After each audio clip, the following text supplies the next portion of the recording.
Hello दोस्तों, welcome to my YouTube channel.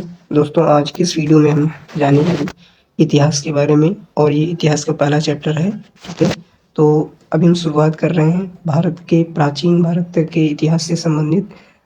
तो उसमें जो भी इम्पोर्टेंट पॉइंट है इस बुक में अच्छे से दिया गया है, और सारे ही टॉपिक को कवर किया गया है।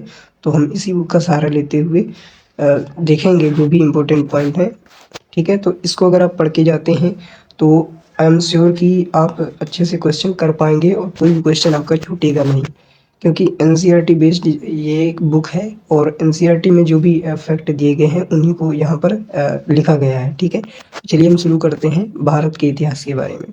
तो हम सबसे पहले प्राचीन भारत की बात कर रहे हैं। तो इतिहास के बारे में हम कि इतिहास क्यों पढ़ते हैं, तो वर्तमान तथा भौतिक की नीतियों के लिए इतिहास का अध्ययन आवश्यक है। इतिहास के अध्ययन के लिए इसे कालक्रमों में विभाजित किया गया, यानी टाइम पीरियड में बांट दिया गया है। इससे ऐतिहासिक तथ्यों, प्रवृत्तियों के विकास, प्रवाह तथा निरंतरता की जानकारी मिलती है। कि मतलब कहने के जो भी तथ्य हैं, फैक्ट हैं कि क्या उस टाइम पे होता था, उनका कैसे उनकी जो भी संस्कृतियाँ थीं उनका विकास कैसे हुआ। ठीक है, और ये लोग एक जगह रुकते नहीं थे, घुमंतू लोग थे। ठीक है, मतलब कैसे फिर क्या हुआ, पहले घुमंतू थे, उसके बाद फिर आवास बनाकर रहने लगे। तो ये सारी जानकारी हम इतिहास के अंतर्गत पढ़ते हैं। तो हम चलिए शुरू करते हैं भारतीय इतिहास का काल विभाजन, यानी कि भारतीय इतिहास का जो है उसको टाइम पीरियड में कितने भागों में बांटा गया है। तो जो भारतीय इतिहास है उसको तीन, यानी प्राचीन भारत की शुरुआत जो होती है प्रागैतिहासिक काल, और आद्य ऐतिहासिक काल, और ऐतिहासिक काल की बात होती है। तो सबसे पहले हम बात कर लेते हैं प्रागैतिहासिक काल यानी प्री हिस्टोरिक एज की। तो प्राचीन इतिहास का वह काल जिसके लिए कोई लिखित साक्ष्य उपलब्ध नहीं था, इसको हाईलाइट करेंगे हम, लिखित साक्ष्य उपलब्ध नहीं था। ठीक है, तथा जिस काल में मानव जीवन अपेक्षाकृत पूर्णतया सभ्य नहीं था, प्रागैतिहासिक काल कहते हैं। ठीक है, दूसरा देखते हैं आद्य ऐतिहासिक काल यानी प्रोटो हिस्टोरिक एज।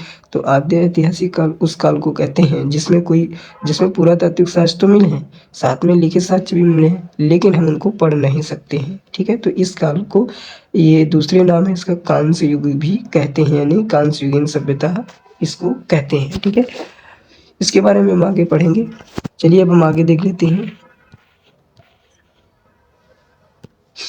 आगे है ऐतिहासिक काल। ठीक है, तो ऐतिहासिक काल उस काल को कहते हैं जहाँ पर लेखन कला उपलब्ध भी था तथा इसे पढ़ने में सफलता भी हासिल हुई है।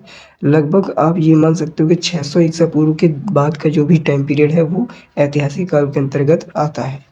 अब बात कर लेते हैं कि हमने जैसे अभी बात की कि जो हिस्ट्री है वो तीन भागों में बटी, प्रागैतिहासिक, आद्य ऐतिहासिक और ऐतिहासिक। तो अब हम पहले बात कर लेते हैं किसकी, इसकी बात कर लेते हैं प्रागैतिहासिक काल की। ठीक है, तो प्रागैतिहासिक काल को फिर तीन भागों में बांटा गया। किन किन भागों में, पुरापाषाण काल, मध्यपाषाण काल और नवपाषाण काल। फिर जो पुरापाषाण काल है इसी को कहते हैं क्या, पाषाण काल। ठीक है, या फिर आप ऐसे समझिए कि प्रागैतिहासिक काल जो है इसी का दूसरा नाम है पाषाण काल। क्यों, क्योंकि यहाँ पर जो मनुष्य था वो पत्थरों का ही यूज करके अपना काम करता था। तो अब बात कर लेते हैं पाषाण काल की। ठीक है, और इसी का दूसरा नाम है क्या, प्रागैतिहासिक काल। तो दोनों एक ही है। तो मानव सभ्यता के आदिकाल को पाषाण काल कहते हैं, यानी जो सबसे शुरुआती समय था उसको कहते हैं स्टोन एज, यानी पाषाण, पत्थर के जो औजारों से काम करते थे, क्योंकि इसमें मनुष्य जीवन जो था पत्थरों पर आधारित था। फिर इस पाषाण काल को भी तीन भागों में बांट दिया गया है। कितने भागों में बांट दिया गया, तो तीन भागों में बांट दिया गया है। कौन कौन से भाग हैं, एक पूरा पाषाण काल, मध्य पाषाण काल और नवपाषाण काल।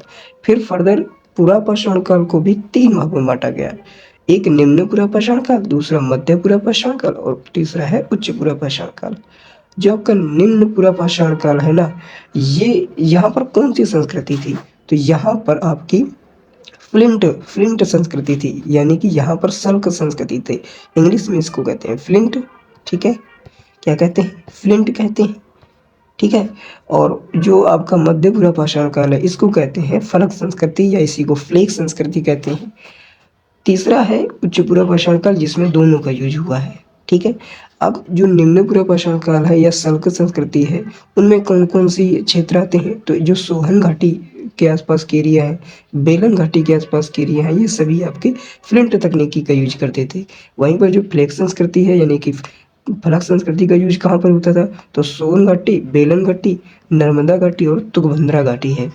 इसके बाद उच्च पुरा पाषाण काल में दोनों का यूज होता था, तो उनमें है बेलन घाटी, छोटा नागपुर घाटी, कर्नाटक, आंध्र प्रदेश और मध्य भारत का ये क्षेत्र। ठीक है, आगे बढ़ते हैं, हम बात कर लेते हैं पुरा पाषाण काल को भी जो 3 भागों में बांटा गया है उसके बारे में डिटेल में जानते हैं। तो चलिए हम आगे बढ़ते हैं। ठीक है, तो यहाँ पर देखिए पुरा पाषाण काल के बारे में पढ़ने वाले हैं। तो पुरा पाषाण काल मुख्य रूप से आखेटक और खाद्य संग्रह के युग था। तो ये पॉइंट ध्यान रखेंगे कि यहाँ पर जो पुरा पाषाण काल का मानव था कैसा था? आखेटक था, यानी शिकार करता था और भोजन का संग्रह करता यानी इकट्ठा करता था। जो भी भोजन होता था उसको इकट्ठा कर लेता था कि आगे हम उसको यूज करेंगे। दूसरा पॉइंट देखिए, मानव भूमि पर प्लाइस्टोसीन यानी चतुर्थी की अति नूतन के आरंभ में उत्पन्न हुआ। यह घटना अफ्रीका में लगभग 26 लाख वर्ष पहले हुई थी। तो यहाँ पर ये ध्यान रखिए कि पुरा पाषाण काल से कौन सा युग संबंधित है? प्लाइस्टोसीन, जिसको कहते हैं चतुर्थी की अति नूतन। ये इम्पोर्टेंट है इतना। ठीक है, इतना पार्ट जो है ये इम्पोर्टेंट है। आदि मानव के जीवाश्म भारत में नहीं मिलते हैं। मानव के प्राचीनतम अस्तित्व का संकेत द्वितीय हिमावतन काल के बताए जाने वाले संचयों में मिले पत्थर के औजारों से मिलता है, जिसका काल लगभग 25 लाख, इकाई, सैकड़ा, हजार, 10,000, लाख, 10 लाख, 25 लाख ईसा पूर्व माना गया है। ठीक है, आगे बात कर लेते हैं कि महाराष्ट्र के बोरी नामक स्थान से प्राप्त साक्ष्यों के आधार पर मानव की उपस्थिति 14 लाख वर्ष पूर्व मानी जाती है। तो आप एक तरीके से ऐसे भी समझ सकते हो कि पूरा पाषाण काल का एक स्थल है कौन? महाराष्ट्र का बोरी। महाराष्ट्र का कौन सी जगह? बोरी। भारत में आदि मानव पत्थर के अनगढ़ और अपरिष्कृत औजारों का प्रयोग करता था। ऐसे औजार सिंधु, गंगा और यमुना के कछारी मैदानों को छोड़कर के संपूर्ण देश में पाए गए हैं। तो आप ऐसे ध्यान रख सकते हो इसके एक पॉइंट को कि ये जो औजार मिलते थे सिंधु, गंगा और यमुना के जो कछारी मैदान होते थे वहां पर पाए जाते थे। ठीक है, तो ये थोड़ा इंपॉर्टेंट हो जाएगा। आगे बढ़ते हैं। आगे देखिए, आगे कह रहा है कि पुरा पाषाण काल के औजार छोटा नागपुर के पठार से प्राप्त हुए हैं, जो कि 1 लाख ईसा पूर्व के हो सकते हैं। ऐसे औजार जिनका समय 20,000 ईसा पूर्व से लेकर के 10,000 ईसा पूर्व के मध्य है, आंध्र प्रदेश के कुरनूल शहर से लगभग 55 किलोमीटर की दूरी पर मिले हैं। तो एक बात ये ध्यान रखो कि यहाँ पे हम पढ़ रहे हैं क्या? पूरा पाषाण काल के बारे में। ठीक है, तो पूरा पाषाण काल के बारे में जो हम पढ़ रहे हैं तो इनको ध्यान रखो कि एक देखिए स्थल हो गया क्या? छोटा नागपुर का पठार। ठीक है, दूसरा हो गया आपका क्या? आंध्र प्रदेश के कुरनूल शहर। तो ये थोड़ा ध्यान रखिएगा और टाइम पीरियड भी ध्यान रख सकते हो कि ये जो 20,000 से है 10,000, वो मतलब एक तरीके से जैसे कि हमने पूरा पाषाण काल था उसको 3 भागों में बांटा, निम्न, मध्य और उच्च वाला। तो ये मध्य वाला आप एक तरीके से कह सकते हो कि 20,000 ईसा पूर्व से 10,000 ईसा पूर्व तक का टाइम पीरियड। उत्तर प्रदेश के मिर्जापुर जिले की बेलन घाटी में जो पशुओं के अवशेष मिले हैं उनसे यह ज्ञात होता है कि पूरा पाषाण काल में भेड़, बकरी, गाय, भैंस आदि मवेशियों का पालन किया जाता था। तो इसमें एक इम्पोर्टेंट पॉइंट है क्या? कि पशुओं के अवशेष कहाँ से मिले हैं? उत्तर प्रदेश के मिर्जापुर जिले की बेलन घाटी से मिले हैं। ठीक है, और पशुओं में कौन कौन से? एक तरीके से, लेकिन ये इम्पोर्टेंट नहीं है पूरा। आदि मवेशियों का ये हटाओ। भारत में पुरा पाषाण युग के दौरान शुतुरमुर्ग होते थे। तो पुरा पाषाण युग में ही क्या मिले हैं? शुतुरमुर्ग देखने को मिलते हैं। तो ये इंपॉर्टेंट हो जाएगा। महाराष्ट्र के पटने पुरा स्थल से शुतुरमुर्ग के अंडों के अवशेष मिले। दिस इज आई अगेन फिर हाईलाइट करो इसको कि महाराष्ट्र के कहाँ से मिले? पटने से। किसके? शुतुरमुर्ग के अंडे मिले हैं। इनकी कुछ छिलकों पर चित्रांकन भी हुआ है। दक्षिण भारत में हंसगी पुरा पाषाण स्थल से कई प्रकार के औजार संभवतः मिले हैं। यह स्थल आवास और उद्योग स्थल रहे होंगे। तो यहाँ पर आप ये ध्यान रखिए कि एक हंसगी है, ये भी एक पुरा पाषाण काल का ही स्थल है। इसके बाद बात कर लेते हैं तो भारत की पुरा पाषाणकालीन सभ्यता का विकास प्लाइस्टोसीन काल या फिर हिमयुग में हुआ था। भारत में लक्षित मानव की प्रथम उपस्थिति मध्य प्लाइस्टोसीन अर्थात 5 लाख वर्ष पूर्व नहीं थी। आगे बढ़ते हैं। तो इसमें देखिए ये कुछ अभी हमने बताया था कि फ्लिंट तकनीकी का यूज होता था। तो फ्लिंट तकनीकी एक तरीके से ऐसी थी कि जैसे मिल गए पत्थर, मतलब वैसे ही उनको थोड़ा बहुत इधर उधर करके बना लिया, बस हो गया काम। आगे बात कर लेते हैं। तो इनमें से कुछ हैं जैसे कि मान लीजिए ये जैसे ये वाला हो गया। तो ये कौन सी है? ये है फ्लेक संस्कृति। जहाँ पर देख रहे हो फलक नुमा एक बनाया गया है, ऐसे नुकीला नुमा ऐसे। कहीं कहीं पर ऐसे ही पत्थर मिल गया तो उसको ऐसे ही बना लिया गया है। आगे बढ़ते हैं। आगे देखिए पुरापाषाण काल की कुछ अवस्थाएं, जैसे कि निम्न पुरापाषाण काल का टाइम पीरियड क्या है। निम्न पुरापाषाण का टाइम पीरियड है 5 लाख ईसा पूर्व से लेकर के 50,000 ईसा पूर्व के बीच का टाइम पीरियड है। और देखिए यहाँ पर क्या है, एक कुल्हाड़ी या हस्त कुठार मिला है जिसको हैंड एक्स कहते हैं। विदारणी, क्लीवर और खंडक चॉपर का उपयोग इसका की विशेषताएं हैं। तो आपसे पूछ सकता है पुरापाषाण काल के अंतर्गत निम्न पुरापाषाण काल में कौन कौन से औजार मिले। तो देख ध्यान रखिए, हैंड एक्स, विदारणी, खंडक जिसको चॉपर कहते हैं, उनका यूज होता है। आगे बढ़ते हैं। आगे देखिए निम्न पुरापाषाण काल के स्थल वर्तमान में पाकिस्तान में स्थित पंजाब की सोहन या फिर सोवन नदी की घाटी में पाए जाते हैं। अनेक स्थल कश्मीर और थार मरुस्थल में भी हैं। निम्न पुरापाषाण काल के औजार उत्तर प्रदेश की मिर्जापुर जिले की बेलन घाटी में भी पाए गए हैं। राजस्थान की मरुभूमि के डिडवाना क्षेत्र में, ठीक है, नर्मदा की घाटियों में तथा मध्य प्रदेश के भोपाल के पास भीमबेटका की गुफाओं और शैल श्रेयों में मिले औजार 10,000 या 1 लाख ईसा पूर्व के हैं।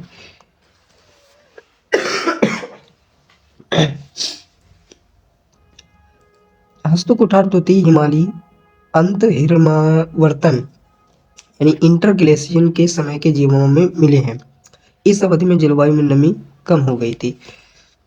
तो इसमें आपको ध्यान रखना, वैसे हमने बता दिया है कि उत्तर प्रदेश के मिर्जापुर जिले की बेलन घाटी से मिले हैं। अब ये इम्पोर्टेंट हो जाता है कि ये निम्न पुरापाषाण काल की बात हो रही है। तो आपसे ये पूछ सकता है कि बताइए जब निम्न पुरापाषाण काल के अंतर्गत कौन कौन से औजार मिले हैं। तो एक हस्तकुठार हो गया, एक देखिए आपका राजस्थान का ये डिडवाना क्षेत्र हो गया, भीमबेटका की गुफाएं हो गई, ठीक है, और निम्न और ये आपका उत्तर प्रदेश का मिर्जा जिला हो गया, बेलन घाटी वाला एरिया, ठीक है, और पंजाब की ये सोहन घाटी हो गई। तो ये एक निम्न पुरापाषाण काल के स्थल है। आगे हम बात कर लेते हैं। आगे देखिए मध्य पुरापाषाण काल। अब हम बात कर लेते हैं किसके बारे में, मध्य पुरापाषाण काल के बारे में। तो मध्य पुरापाषाण काल का जो टाइम पीरियड है 50,000 से लेकर के 40,000 ईसा पूर्व के बीच का टाइम पीरियड माना गया है। इस काल में उद्योग मुख्यतः पत्थर की पपड़ी से बनी वस्तुओं का था। ये पपड़ियां संपूर्ण भारत में पाई गई हैं। तो यानी कि यहाँ पर एक तरीके से जो भी वो हो सकता था उनसे उन्होंने उद्योग वगैरह करना शुरू किया, मतलब अपने हिसाब से। तो मध्य पुरापाषाण काल के मुख्य औजार थे फलक, वेदनी, छेदनी और खुरचनी, ठीक है, इसको ध्यान रखेंगे। इस काल के स्थल जिस क्षेत्र में मिले हैं उसी क्षेत्र में निम्न पुरापाषाण स्थल भी पाए जाते हैं। तो ये जैसे कि भीमबेटका का आप देखेंगे तो आपको कई जगह देखने को मिलेगा। तो इस काल में एक प्रकार के बटीकास्म उद्योग, पत्थर के गोलों से वस्तुओं का निर्माण करना स्थापित है, जो कि तृतीय हिमालयी हिमवर्तन के काल के थे। तो इसको ध्यान रखेंगे कि जो आपका मध्य पुरापाषाण काल है ना, इसमें कैसे उद्योग देखने को मिले। तो बटीकास्म उद्योग देखने को मिला है, जिसका मतलब होता है पत्थर के गोलों से वस्तुओं का निर्माण करना। तो ये थोड़ा इंपॉर्टेंट हो जाता है क्योंकि अभी एनसीईआरटी से ही क्वेश्चन पूछे जा रहे हैं, तो लाइन टू लाइन पूछी जा सकती है, ठीक है। आगे बढ़ते हैं हम। आगे देखिए इस युग की शिल्प सामग्री नर्मदा नदी के तट के अनेक स्थानों पर, तुंगभद्रा नदी के दक्षिणावर्ती स्थानों पर भी पाई जाती है।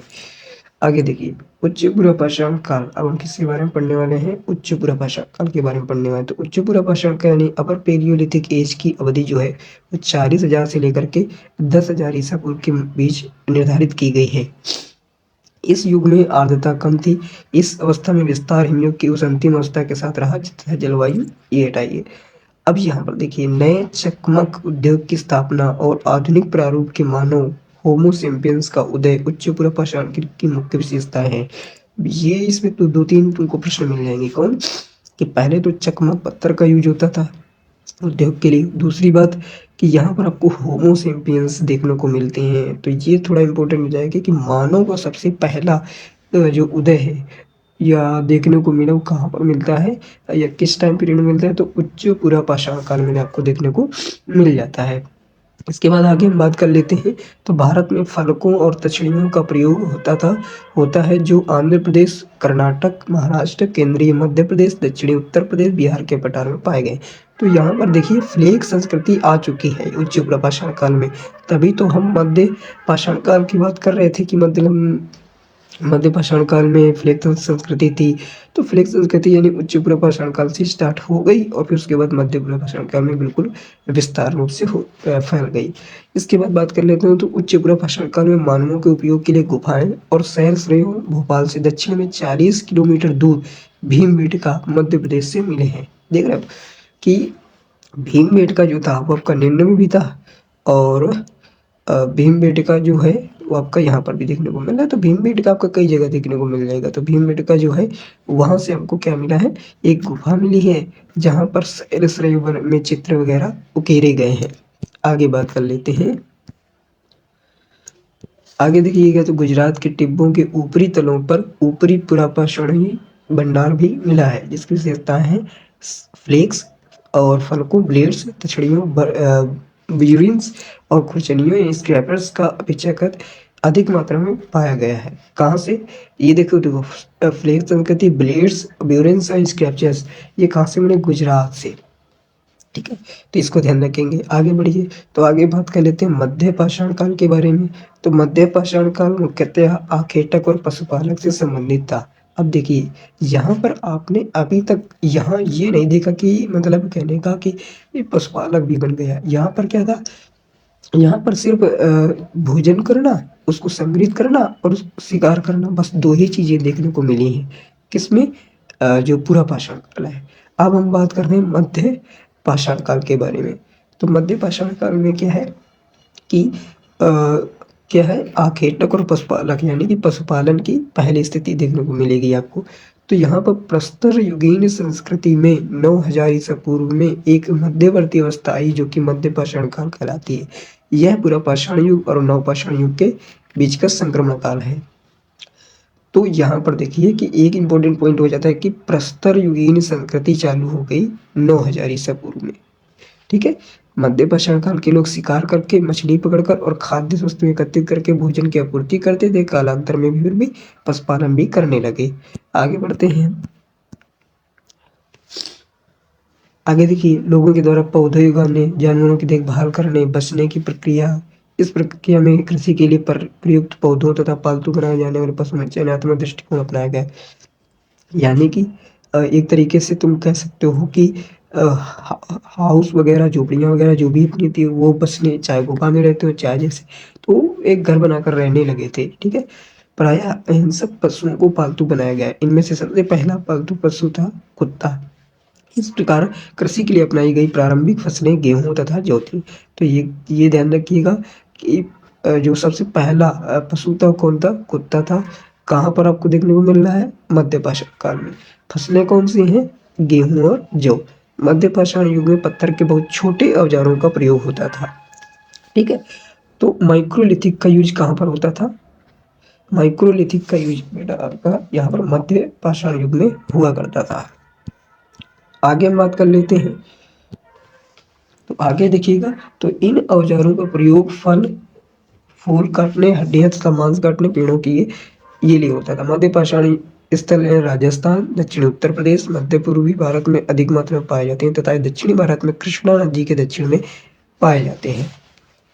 मध्य पाषाणी स्थलों में से राजस्थान में बागोर स्थल का उत्खनन भली भांति हुआ है। यहाँ सुस्पष्ट सूक्ष्म पाषाण फलकों का उपयोग था, उद्योग था और यहाँ के निवासियों की जीविका शिकार तथा पशुपालन पर निर्भर थी। तो राजस्थान का जो बागोर स्थल है वो किससे संबंधित है? मध्य पाषाण काल से संबंधित है। मध्य पाषाण मध्य प्रदेश के आदमगढ़ और राजस्थान में बागोर स्थल पशुपालन का प्राचीनतम साक्ष्य देखने को मिलता है। तो ये थोड़ा इम्पोर्टेंट हो जाएगा, जिसका समय लगभग 5000 ईसा पूर्व निर्धारित किया गया है। जिन गुफाओं में लोग रहते थे उनमें कुछ दीवारों पर चित्र मिले हैं। इनमें कुछ के उदाहरण मध्य प्रदेश तथा दक्षिण उत्तर प्रदेश की गुफाश्रयों से भी मिले हैं। इन्हें शैलचित्र कहा जाता है। तो शैलचित्र के प्रमाण कहाँ से मिले हैं? मध्य प्रदेश और दक्षिण उत्तर प्रदेश से। आगे बढ़िए। आगे देखते हैं तो जिन गुफाओं में रहते थे ये हटाइए। राजस्थान की पुरानी नमक झील, शामर के जमाओं के अध्ययन से प्रतीत होता है कि यहाँ 7000 से 6000 ईसा पूर्व के आसपास पौधे लगाए जाते थे। ठीक है, तो ये ध्यान रखिए कि राजस्थान की जो पुरानी नमक झील सामर झील है वो आपकी मध्य पाषाण काल से संबंधित है। मध्य पाषाण संस्कृति का महत्व 9000 से लेकर के 4000 ईसा पूर्व तक बना रहा है। अब बात कर लेते हैं किसकी, नव पाषाण काल की।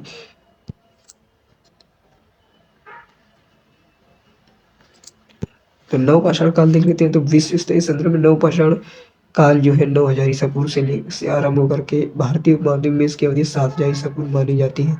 पाकिस्तान के बलूचिस्तान प्रांत में, तो जो आपका पाकिस्तान का बलूचिस्तान प्रांत है ये किसका नव पाषाण कालीन स्थल है। मेहरगढ़, ठीक है, प्रांत बलूचिस्तान प्रांत में एक मेहरगढ़ नाम की जगह है, ये आपकी नव पाषाण काल से संबंधित है। विंध्य पर्वत के उत्तरी पृष्ठों पर पाए गए कुछ नव पाषाण स्थलों को 5000 ईसा पूर्व की अवधि बताया गया है। तो ये हटाइए, देखिए ये इतना इम्पोर्टेंट नहीं। नव पाषाण काल के लोग पॉलिशदार पत्थर के औजारों और हथियारों का उपयोग करते थे, विशेषतः पत्थर की कुल्हाड़ियों का उपयोग करते थे। तो आप ये समझिए कि पॉलिशदार पत्थर कहाँ पर देखने को मिल रहे हैं, नव पाषाण काल में। नव पाषाण काल में भारत की विभिन्न वस्तुओं को प्राप्त औजार और हथियारों के आधार पर 3 क्षेत्रों में बांटा गया है। कौन कौन से क्षेत्र, प्रथम क्षेत्र, द्वितीय क्षेत्र और तृतीय क्षेत्र। तो कौन कौन से हैं, जैसे कि नव पाषाण काल स्थलों में आते हैं, तो बात कर लेते हैं। तो उत्तर पश्चिम पहला क्षेत्र, उत्तर पश्चिम में कश्मीरी नवपाषाण संस्कृति की अनेक विशेषताएं, जैसे गर्तावास कश्मीर में, मृदभांड पत्थर और हड्डी के विभिन्न प्रकार के औजारों का प्रयोग तथा सूक्ष्म पाषाण पूर्ण अभाव।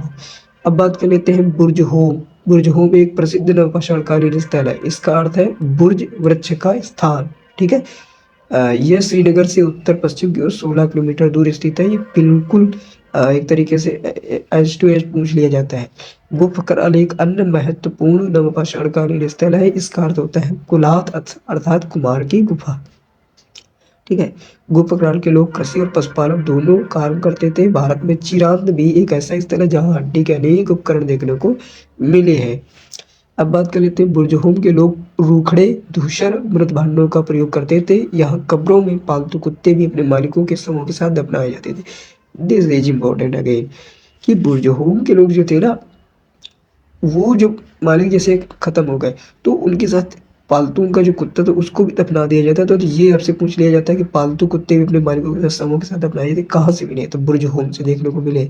किस प्रकार के बर्तनों का यूज करते थे, रूखड़े धूसर और मृत भांड, यानी 3 कलर के यूज करते थे। ठीक है, अब बात कर लेते हैं हम कि बुर्जहोम वास स्थान की सबसे पूर्व की स्थिति 2700 ईसा की, तो ये हड्डियों की स्थिति ये हटाइए, इतना इम्पोर्टेंट नहीं। अब बात कर लेते हैं द्वितीय क्षेत्र की। तो दक्षिण भारत में गोदावरी नदी के किनारे ग्रेनाइट की पहाड़ियों के ऊपर या फिर पठारों में नवपाषाण कालीन लोग रहते थे। वे पत्थर की कुल्हाड़ियों का और अनेक प्रकार के प्रस्तर फलकों का यूज करते थे।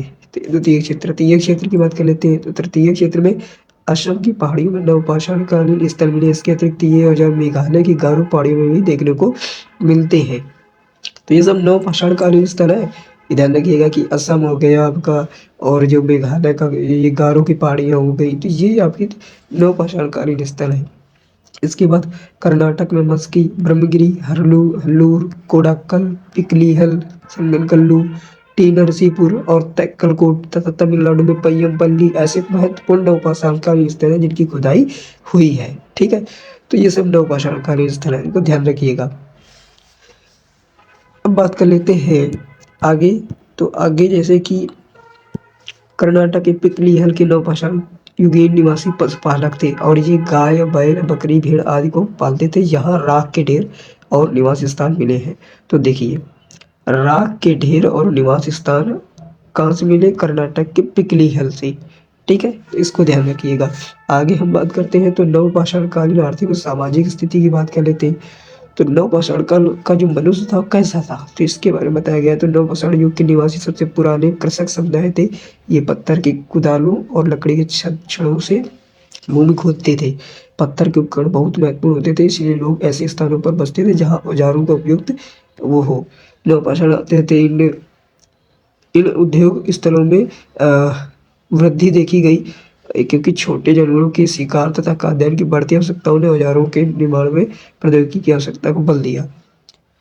अब यहाँ पर देखिए कि दबाव सल्क तकनीकी, इसमें क्रूड को स्थिर सतह पर रख करके उस पर छेनी के रूप में हड्डी या पत्थर को रख करके सल्क निकाला जाता था, एक तरीके से नुकीला।